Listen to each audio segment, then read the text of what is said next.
Evening. Not much happening on the boat at the minute due to a mix-up in communication. But we won't go into that. Basically, we can't get back onto the boat to work until next Tuesday, which is the 16th of December, when we're actually in a DIY shed. So at the minute, I am in my little storagey section where I'm keeping bits for the boat and odds and sods. Need to tidy up because I have got a load of rubbish down here and some car bits I need to get rid of. But I thought I would go through a quick talk through of what we've actually bought ready for getting on the boat. All the little bits that add up pretty quick. So yeah, start. So first things first, we knew, or you've seen from the video, the flooring was rotten. So we have actually bought these. Managed to get a bulk job of them. Obviously not full-size plyboard, but they're 18mm thick. And what I paid for 6 boards is the equivalent. No, I paid £20 for 6. In fact, I paid less than that because I got a discount because I bought more.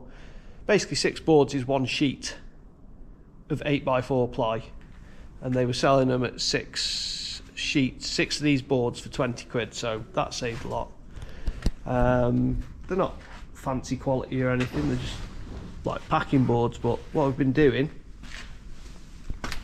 is just blacking them, so they're protected. So this will be the underside, which will go obviously in the bilges, and that's what they look like before, just plain MDF plywood, which then gets blacked.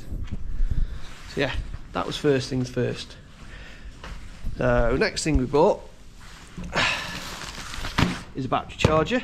So when we're out and about, if we're not on shore power and solar's lacking, we can use the battery charger. How can you use a battery charger, you might ask? Surely you'll need power. Well, thanks to Matt from Staff Smart Energy, he kindly gifted us a generator, which will be enough to power the battery charger. I've tried to drill on it, works fine, no issues there. What else we got? It's like Christmas. We've got this foil insulation, which goes back to the floor because we're going to be putting that underneath the floor to try and keep a bit of heat, or say heat, or try and stop the floor being so cold. That's just your basic foil bubble wrap, so should be pretty waterproof. Used it in the van, works really well. We've got wire, random roll of wire, which actually isn't that random because that is for not them. Hold on a minute, I've lost them. That is for these, which are new lights, touch lights for the boat. Seeing the lights on it are all halogen, so use a fair bit of energy. So yeah, LEDs. We've got random little bits like grommets, because on the survey it said about some wiring needed protecting where it was going through metal areas. You have to excuse me, I've spread this round everywhere. We've got fuel clips, they're not very exciting. We've got a twin skin stainless steel exhaust, which I'll come on to that in a minute. Some random clips for said stainless steel exhaust. Another bit of trim, which is, I don't know why they made it look like it was a suspicious package, you know. Basically trim to go around any holes for wiring and pipe work. metal fuel filter, 90-degree bend for an exhaust pipe. Guess what the exhaust pipe's for yet? Well, we'll come back to that again in a minute. What else have we got? We've got SML Paints. We've got that, and we've got a kit down there which probably doesn't show up very well because of the dark. Basically a blacking kit. So we've got 3 5-litre tins of bitumen blacking, and then in there we've got rollers, paintbrushes, gloves, I think, a suit, all kinds of stuff. So that should see us blacked once I've done all the welding. In here we have got, I think that one's me. Yeah, that one. Tin of grey oxide paint. So what we're going to do,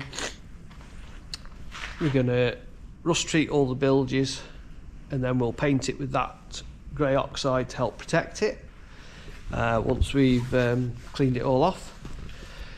Where shall I go next? Right, next we have got a Victron Smart Solar MPPT. So that is a controller to control the solar panels, all the energy coming into the boat, sends it to the batteries, etc. to charge them up. When we bought the boat, we were told that it got 600 watts of solar. Turns out we haven't. We've got 300 watts. Each panel is 100 watts as opposed to the 200 watts they thought. Which brings me on to my next one, which actually I am really excited about, weirdly. My mate would have been dead proud of himself because he's always on about solar and everything. Solar panels. So there we have got 3 455 watt panels. So 2 of those will be getting hooked up to the Victron controller, and the third one will be used to power a power bank, power station, which we've got as another way of charging things up and using 240 volt. But I will go into the power station in another video once I've used it a bit more, because to be honest I've not really used it that much. But yeah, I'm quite excited for getting them on the boat. Looking forward to that and seeing what they actually do, put out power wise, and see if it can sustain us. They are a lot bigger than I thought they were going to be. I mean, dimensions were on the site, on the website I got them from. And I'll be honest, City Plumbing, those, including delivery, cost me just over £200 for 3 panels. So I'm not going to grumble at that. There are a lot more expensive panels out there, but they'll do for now for what we want. We'll see how they go. Reviews wise, really good. That brings me on to the heater. The exhaust, not the heater, but it's actually for a heater. So yeah, we've got a, excuse the light, got ourselves a nice little diesel heater. So as the boat hasn't got central heating, we've only got the stove, or we've got an immersion heater for hot water. We thought we'd get a diesel heater. We've had them in our camper vans. I've fitted them for other people in camper vans. They work, they're cheap, they hardly use any power. The idea is we're going to put that in the engine bay at the stern, and then we'll pipe that into the bedroom, and we'll pipe it into the living room, and then hopefully that'll heat up while we're getting the stove going. Once the stove's going, that should heat pretty much everything, but it's always there as a backup, and just to take the chill off, maybe first thing in the morning, whatever. It's got Bluetooth connectivity, so I could turn it on from bed if it's really cold. Wasn't a fancy one. It's not a Webasto or an Eberspacher or anything like that. It's one of the higher end Chinese heaters, so not great, not bad. It'll do the job. That's why I've had to buy the additional exhaust, fuel filter and bits and bobs to make it marinized, basically. And we've also got, this one's not very exciting, we've got a bed, bought ourselves a new bed, and we've got a mattress thing. So yeah, nothing very exciting there, but seeing as the bed was made of wood and it was all ripped out, we need a new bed. Beck decided that one, that's what she wanted. It's easy to get it on the boat, job done, nice and easy. And the last piece, which to most people will look like a piece of scrap, which technically was a piece of scrap. I got this from a scrapyard. So again, on the survey, it said that the skeg needed replacing in 12 to 18 months. So basically the skeg is this, it'd weld sort of under there on the base plate of the boat, so on the very bottom. This comes out, there'll be a cup here, and the rudder post sits in that. So basically it holds the rudder, so when you're going along, you turn the tiller, the handle at the top left and right, turns the rudder, that's what steers the boat, and that is what holds that assembly, and your propeller is just above it. I think I mentioned it when I did the first video with the walk around. Well, that's going to be our skeg. So yeah, I just thought I'd give you a quick idea of what's what and what we've got.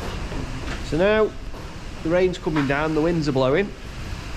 I've got them 6 boards left to finish, so that's going to take me probably half hour, 40 minutes.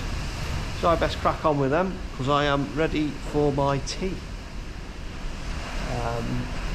Yeah, don't know if this is going to go out as a standalone video or in with another one, but either way, I hope it's been of some sort of interest and informative, or even if it's just an idea of what extras you might need to buy if you decide to get yourself a narrowboat. That's it. That's all I'm trying to do. We're winging it all the way. See you next time.